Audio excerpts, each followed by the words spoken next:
Kedatangan Lewis Hamilton di Ferrari F1 dan Marc Marquez di Ducati MotoGP mewakili paralel yang hampir sempurna di antara kedua tim asal Italia tersebut. Mereka merekrut ikon sekaligus seorang pembalap juara dari ajang seri masing-masing dan menempatkannya bersama para pembalap tuan rumah yang kini dipaksa untuk mendefinisikan ulang dan menegaskan kembali posisinya di dalam tim, di mana sebelumnya Charles Leclerc dan Francesco Bagnaia menjadi kunci dari tim masing-masing, menjadi pusat pengembangan dan sudah dianggap menjadi raja di dalam tim. Ya, meskipun itu tidak berlaku bagi Leclerc karena ia asli Monaco, namun ia pembalap jebolan Akademi Ferrari. Hingga Lewis Hamilton mendarat di Scuderia pada bulan Januari lalu. Charles Leclerc secara luas memang dipandang sebagai landasan proyek tim Ferrari. Pembalap asal Monaco ini bergabung dengan Ferrari Driver Academy pada 2016, 2 tahun sebelum memulai debutnya di Formula One pada 2018 bersama Sauber.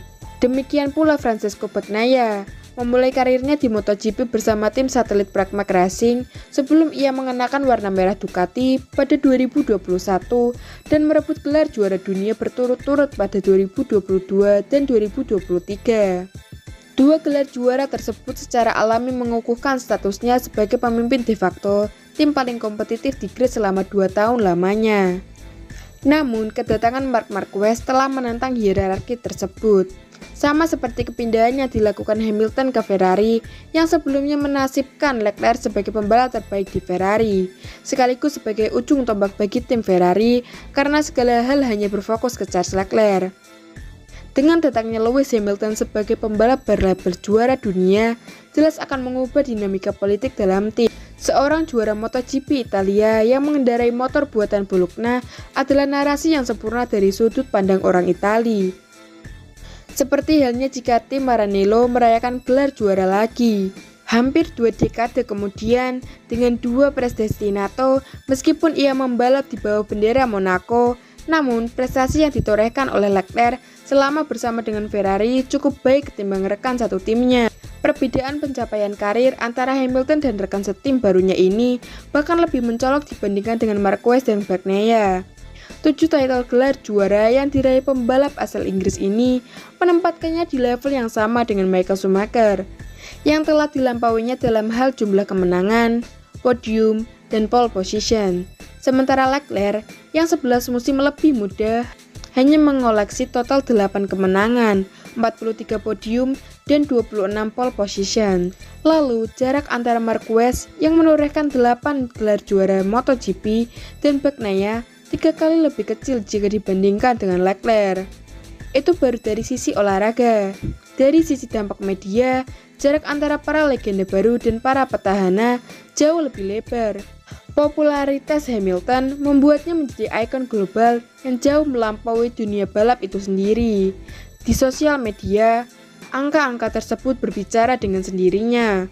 Lewis Hamilton memiliki pengikut lebih dari 2 kali lipat dari Leclerc. Secara proporsional, perbedaan antara Marquez dan Bagnaia bahkan lebih besar.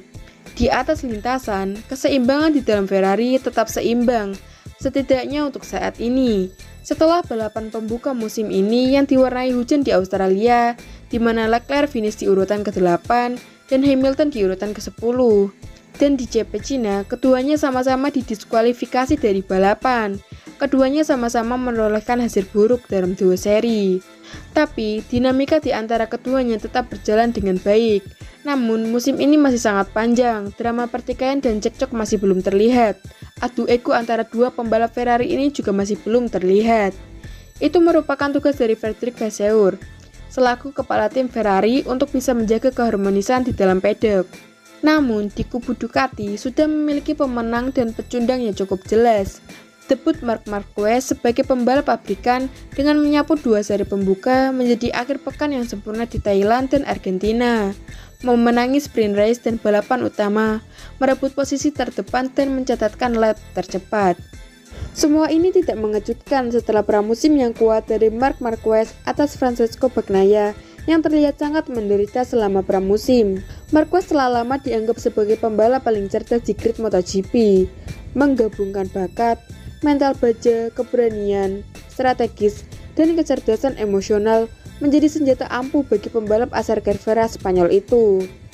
Pengaruhnya cukup kuat saat ini setelah sepeninggalan Valentino Rossi. Hanya dalam waktu 3 bulan di tim pabrikan Ducati, ia telah berhasil merebut hati para tokoh penting dalam tim, dari Claudio Domenicali hingga manajer umum Gigi Dall'Igna, serta para insinyur, teknisi, dan mekanik yang menyempurnakan motor Desmosedici miliknya. Dall'Igna memainkan peran kunci dalam perekrutan Marquez dengan memprioritaskan membangun tim terkuat dalam sejarah MotoGP